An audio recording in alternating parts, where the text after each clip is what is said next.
ये है एनडीटीवी और आप देख रहे हैं एनडीटीवी इंडिया।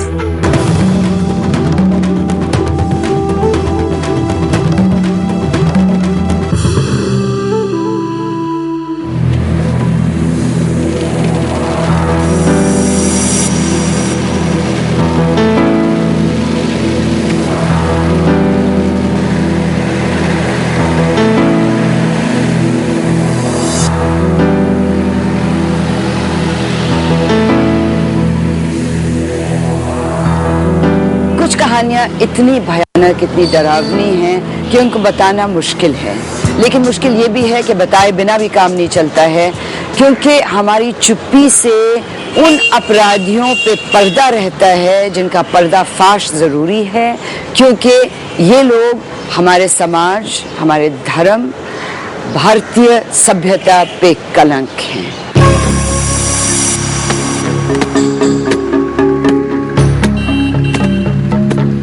कहानी है वसाई की, जो मुंबई की एक बाहरी बस्ती है।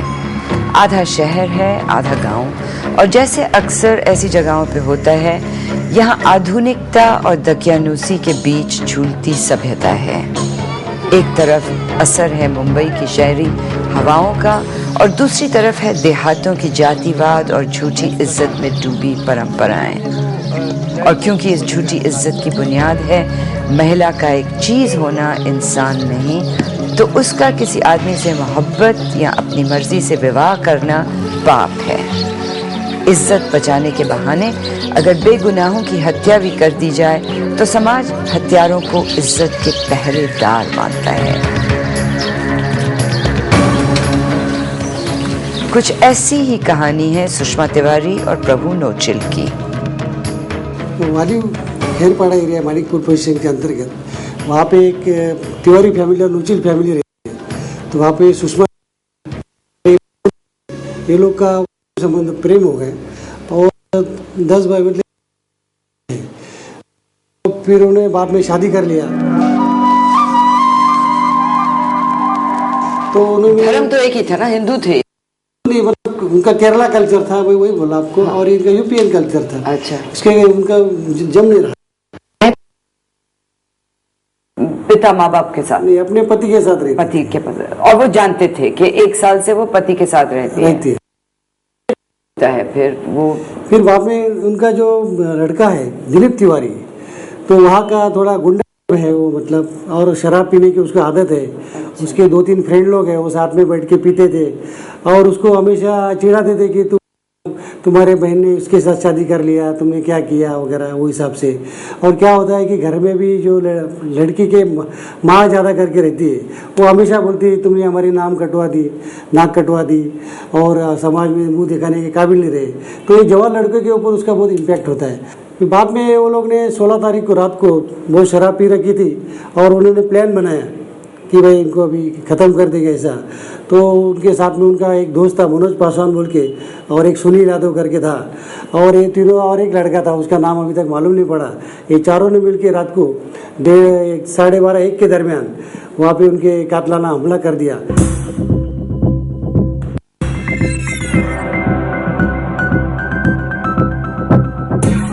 पिछले दरवाजे से वो अंदर आए, तो जैसा वो आ गया तो उन्होंने सीधा मारना चालू कर दिया।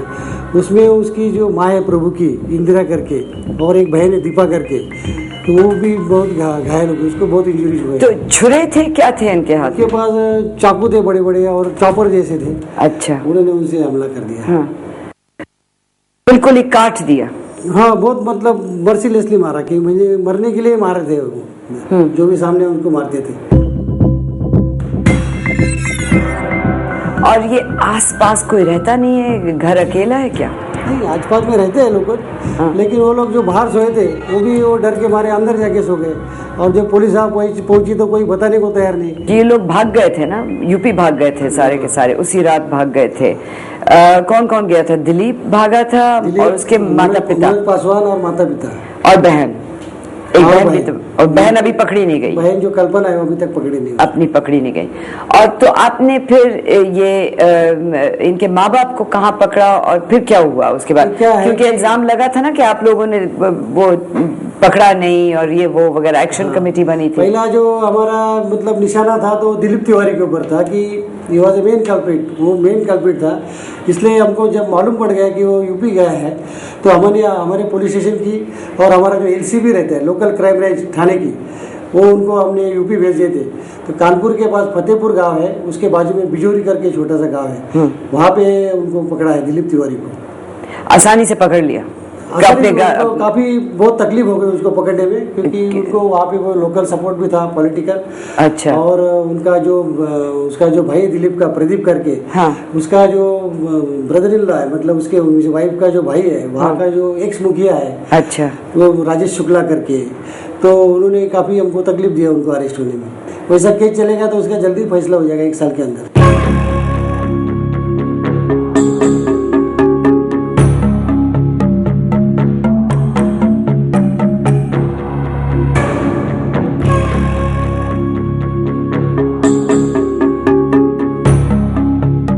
गली जहां सुषमा तिवारी और प्रभु नोचल ने मोहब्बत की, सपना देखा इकट्ठा रहने का, जिंदगी गुजारने का, ये जाने बगैर कि उनकी मोहब्बत का कितना दर्दनाक अंजाम होगा।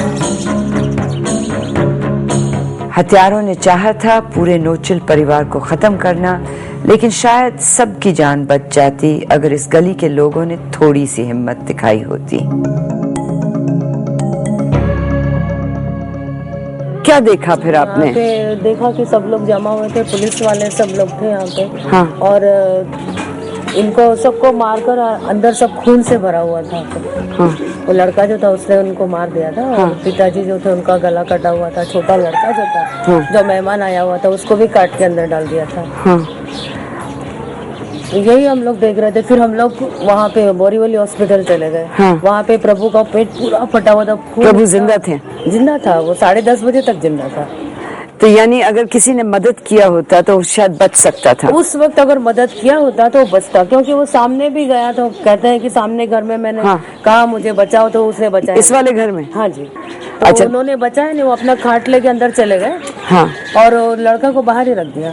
हाँ। और वहाँ सोचने लगा कि मैं क्या करूँ, तो उतने में वापस 4 जन आए। हाँ। उसको उठा के उसको ले गए और उसको पूरा पेट फाड़ दिया। कौन लेके गए थे फिर? उसी में से जितने जो लड़के लोग थे, 4 लड़के लोग आए थे। यहाँ से मार के उसको रोड पे फेंक दिया। अच्छा। पूरा एक कपड़ा नहीं रखा उसके बदन में। हाँ। और उसको अस्पताल फिर कौन लेके गया? उसको अस्पताल में यहाँ पे हम लोग, ये जो है सब कार्यकर्ता लोग हैं, वही लेके गए थे सब। बहुत टाइम लग गया था। हम लोग यहाँ ले गए तो वहाँ से उन्होंने कहा कि यहाँ नहीं लेंगे, आप उधर ले जाए। यहाँ पे कहाँ लेके गए थे आप? यहाँ पे सरकारी हॉस्पिटल। और उन्होंने मना कर दिया? उन्होंने कहा कि बहुत ब्लड वगैरह जा रहा है, तो आप वहाँ पे ले जाएंगे तो ठीक रहेगा। तो कितना घंटा लगा उसको? बहुत लग गया समय, 3-4 घंटा। हाँ। वहाँ पे करीबन 6-7 बजे पहुँचे। उतने में तो पूरा ब्लड निकल गया उसका ना।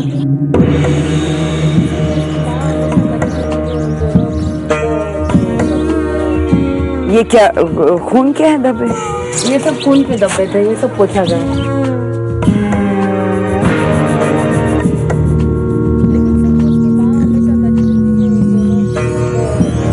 ये पहली औरत है जिसने भागकर बाहर निकली। और फोन किसने किया फिर पुलिस को? पुलिस को फोन तो इनकी बहू जो थी ना, हाँ। वहाँ पे अंधेरे में रहती है। हाँ। तो इनकी लड़की को मार दिया, तो वो फोन करे, घर में फोन था, वहाँ पे फोन पे उनको बताया। अच्छा। कि इस प्रकार से हम लोगों को मारा जा रहा है। हाँ। हाँ। आपका इकलौता बेटा था? वही सब इस घर का देखभाल करता है। तो वो कैसे गया वहाँ पे? उसको इन लोग बुला के लेके गए दीदी। सुषमा के भाई दिलीप और उसके दोस्तों को ऐसा खून चढ़ा उस रात कि प्रभु के 13 साल के चचेरे भाई बिजित और अपने पड़ोसी अभयराज को बिना किसी कारण मार दिया गया।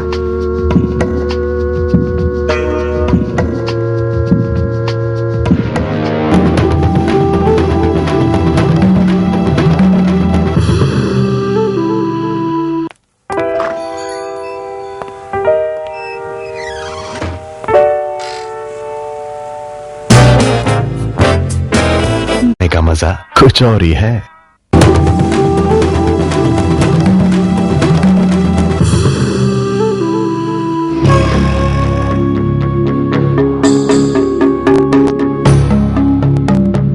सुषमा और प्रभु की बहन दीपा की मदद कर रही हैं मरियम धावले, जो जनवादी महिला समिति की महाराष्ट्र सचिव हैं। बड़े पैमाने पे उनसे हमने पुलिस के रवैये के बारे में पूछा।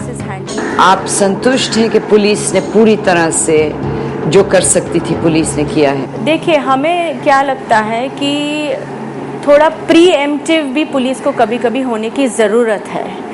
जैसे उन्होंने पहले गए थे पुलिस के पास ये कहकर कि हमें हत्या के पहले कि हमें धमकाया जा रहा है वगैरह, तो उस वक्त इतना सीरियसली ये बात पुलिस ने ली नहीं। तो अगर पुलिस थोड़ा कदम उठाती उस वक्त कि इस लड़की की कितने दिन पहले गए थे अब वो ही बताएगी, लेकिन ये हत्या के शायद 15 दिन या 1 महीने पहले गई होगी, क्योंकि 5 महीने हो गए थे शादी को और उस वक्त सीरियसली नहीं लिया गया। फिर जब हत्या भी हुई और तो जिस तरह से इमीडिएट रिएक्शंस होनी चाहिए थे मदद की, हमारी इंक्वायरी से पता चलता है कि इतनी पहलकदमी नहीं हो पाई। तीसरी बात इसमें कि अभी भी उसकी ज़िंदगी को धोखा है, अभी भी उसे फ़ोन आते हैं, तो उसके बारे में भी कुछ कदम उठाए गए हैं कि नहीं, इसके बारे में शंका है हमें। और ये भी पूछा कि धार्मिक आचार्यों नेताओं की क्या भूमिका रह सकती है इस तरह के अपराधों को रोकने में। देखो, हमारा तो जनरली अनुभव ऐसा रहा है कि धार्मिक लोग जनरली औरतों के हकों के बारे में कभी नहीं बोलते हैं। वो हमेशा जो नज़रिया रहा है, शंकराचार्य जी का हो या किसी और का हो, उन्होंने हमेशा इस दृष्टिकोण से देखा है कि औरत का स्थान इस समाज में हमेशा दुय्यम है। और फिर हम मिलने गए सुषमा तिवारी और दीपा नोचल से, जिनको सुषमा के भाई प्रदीप से अब भी खतरा है और जिनकी सुरक्षा के लिए पुलिस 24 घंटे तैनात है।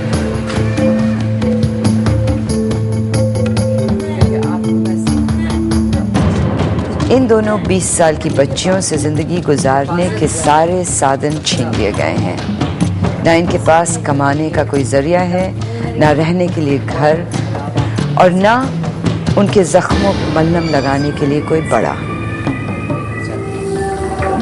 हम अभी आए हैं सुषमा से मिलने और दीपा से। सुषमा और दीपा 1 महीने से यहाँ पे रह रहे हैं रिश्तेदारों के साथ। और सुषमा, मैं पहले आपसे पूछना चाहती हूँ कि आप लोग, आपकी जब मोहब्बत हुई थी शुरू प्रभु के साथ, तो आपके परिवार वालों को मालूम था क्या? नहीं, मतलब स्टार्टिंग में तो पता नहीं था, फिर बाद में लोगों से, मतलब आजू बाजू से पता चला।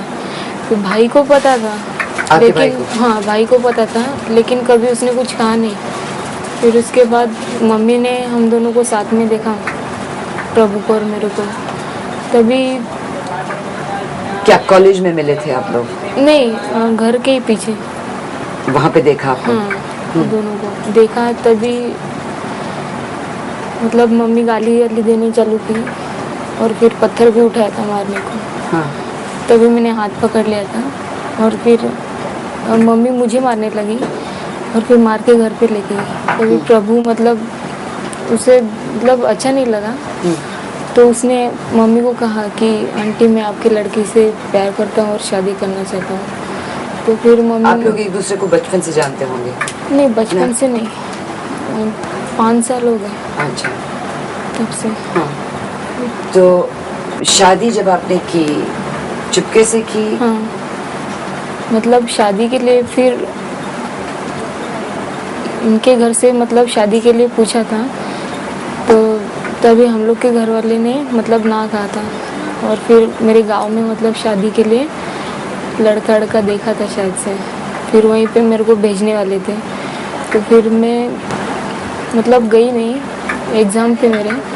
फिर वहीं से मतलब सुबह किसी को घर पे बताया नहीं और कैंप में निकल गई 1 महीने के लिए औरंगाबाद। और फिर वहाँ से आए और तुरंत कोर्ट मैरिज कर लिया, घर पे किसी को बताया शादी कहाँ पे, मंदिर में की? नहीं, कोर्ट में, कोर्ट। बैंड्रा कोर्ट। और प्रभु के परिवार वाले साथ में थे? हाँ। उनको मंजूर था? हाँ। उनको कोई प्रॉब्लम नहीं थी? हाँ? तो उसके बाद फिर आपने आके अपने माता पिता को बताया कि हमारी शादी हो गई है? हाँ, मतलब आसपास में ही रहते हैं, तो मैं घर पे आई, पहले ससुराल में ही गई, तो फिर वहाँ पे मतलब आजू बाजू वालों से पता चल गया था घर पे कि मतलब शादी करके मैं यहाँ आई हूँ करके। दीपा, आप लोगों को वहाँ पे कोई खतरा महसूस हुआ? नहीं, ऐसा कुछ नहीं था। आप आते जाते रहते हाँ, थे, मिलते उनके थे? घर के सामने से सब आते जाते थे, हाँ। ऐसा कुछ पता नहीं था कि होगा करके। और उस रात को फिर अचानक ही सारा कुछ हुआ? हाँ, अचानक सब।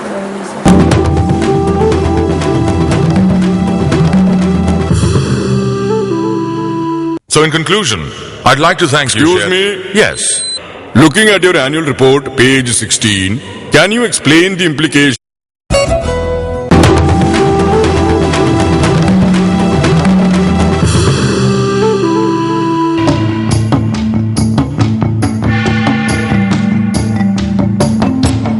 नोचल परिवार ने पुलिस की मदद लेने की कोशिश की, लेकिन मदद मिली नहीं।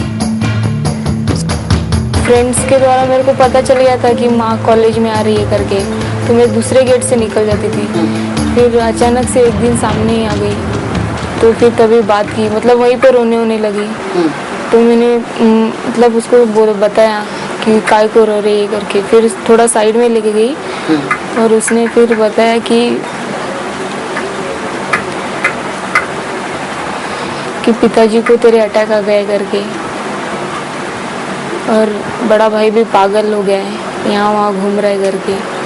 तूने ये क्या किया, तेरे ऊपर इन लोग ने मतलब जादू तो ना करके तेरे को फंसाया है करके, तू गाँव चल, उन लोग का तबीयत ठीक हो जाएगा तो तेरे को वापस यहाँ पे लाके छोड़ देंगे, नहीं तो तेरे वजह से हमारा पूरा परिवार बर्बाद हो जाएगा करके। तो फिर तभी मैंने वहाँ पे कुछ कहा नहीं, मैंने कहा बाद में बताऊंगी करके। फिर घर आई, घर पे इन लोग को बताया, प्रभु लोग को। तो फिर यहाँ पे मौसी को फ़ोन करके उसने बताया, तो फिर मौसी ने, पापन ने बताया कि पुलिस स्टेशन में कंप्लेंट कर देना करके। तो पुलिस स्टेशन में गए तो वहाँ पे 2 जन थे, पुलिस बैठे हुए थे। उन्होंने कहा ऐसा कोई केस तो दर्ज नहीं होता, मतलब लेते भी नहीं, अगर तुझे किडनैप करके लेके जाते नहीं तो कुछ हो जाएगा, तो फिर उसके बाद हम लोग देखेंगे करके।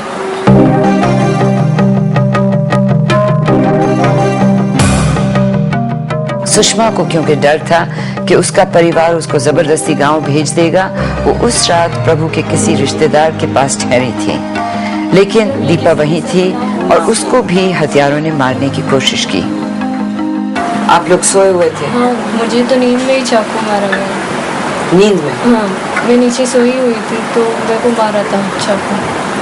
तो आपको चाकू लगने के बाद आपकी नींद हाँ, खुली? आवाज़ आई तो मौसी का लड़का था छोटा, वो साइड में मतलब खाट पे सोया था, वो भी उठ गया, उसको भी चाकू से मारा वो लोगों ने। उसके बाद देखा तो फिर मम्मी को आवाज़ गया तो मम्मी दौड़ के आई उधर से, दूसरे रूम में थी तो उधर से आई तो वो हम लोग को नहीं, भाई मतलब भाई का डर था उनको, भाई को कुछ किया क्या आवाज़ आया तो उनके कमरे में गई तो वो दिखे नहीं। फिर बाद में वापस दौड़ के आई, बोलती है भाई को कोई उठा के लेके गया है, 4 ऐसा कोई तो उठा के लेके गया है बोल के रोने इधर उधर भाग रही थी। फिर मम्मी के रूम में वापस हम लोग पीछे मम्मी के पीछे गए थे, तभी वापस ये दोनों दिलीप और मनोज दोनों आके वापस चाकू से वापस मारने लगे हम लोग को। आपने रोकने की कोशिश हाँ, की? बहुत। क्या बोल रहे थे? मैंने उनको दिलीप को पूछा आप ऐसा क्यों कर रहे थे, बोलते कि दूसरे की इज्जत निकाल के तुमको भी ऐसे ही करना चाहिए, और मार रहे थे, ऐसे ही पकड़ पकड़ के चाकू से मार रहे थे। कहाँ कहाँ लगा आपको चाकू? पूरे स्टमक पे है, साइड इधर, अब दोनों इधर है, वो जगह पे। तो 1 महीना आपको हॉस्पिटल में रहना पड़ा? और किसी ने कोई मदद नहीं की आप लोगों को? आजू बाजू वाले आके देख के गए, मगर उन लोग एक भी जन आके बोल रहे थे कि बहुत लगा इनको, कोई मदद करने कोई नहीं आया।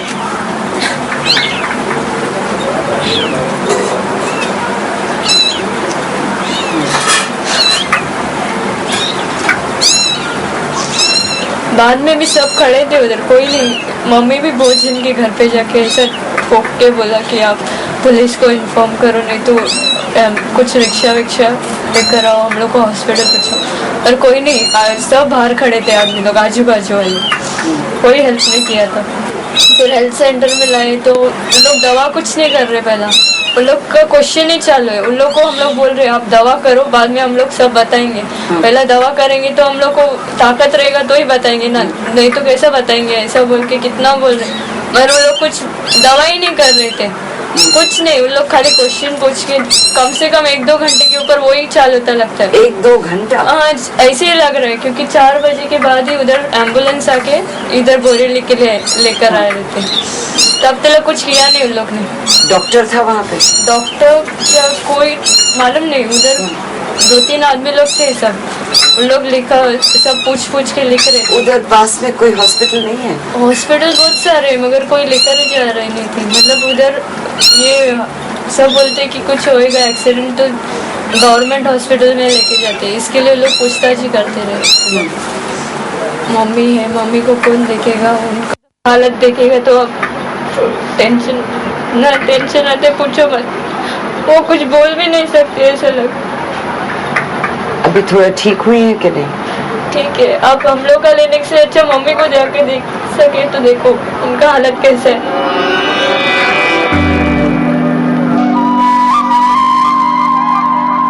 प्रभु की माँ अब भी अस्पताल में है और उनकी हालत इतनी नाजुक है कि उनको बताया नहीं गया कि उनका इकलौता बेटा अब नहीं रहा।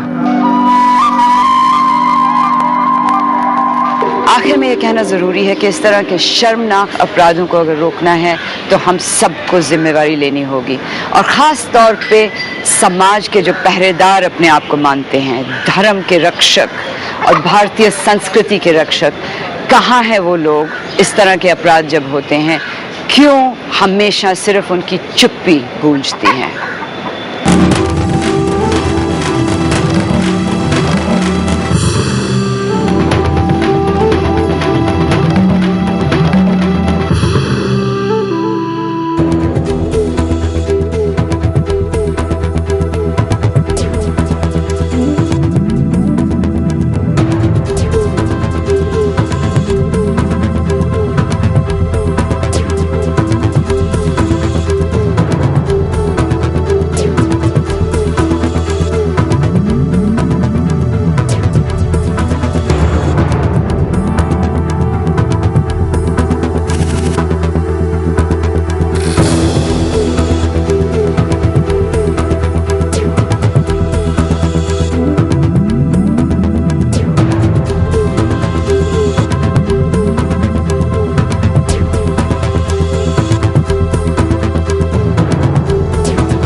ये है एनडीटीवी और आप देख रहे हैं एनडीटीवी इंडिया। केरल के मुख्यमंत्री ए के एंटनी का इस्तीफा, नया मुख्यमंत्री चुनने के लिए कल बैठक, ओवन चांडी का नाम सबसे ऊपर। दागी मुद्दे पर फंस सकते हैं तस्लीमुद्दीन, लालू ने कहा कोर्ट में अर्जी खारिज हुई तो मंत्री पद से इस्तीफा देना होगा। हैदराबाद में मंदिर पर हमले की साजिश नाकाम, आतंकवादियों की गिरफ्तारी के विरोध में महिलाएं घुसी पुलिस कमिश्नर के दफ्तर। और जादूगर के जन्मदिन पर हॉकी जार भोपाल में टीम की नाकामी का गुस्सा उतरा केपीएस गिल के पुतले पर। सबसे पहले इस वक्त की सबसे बड़ी खबर, केरल के मुख्यमंत्री ए के एंटनी ने कांग्रेस अध्यक्ष सोनिया गांधी को अपना इस्तीफा भेज दिया है। एंटनी अब राज्यपाल को इस्तीफा देने जाने वाले हैं।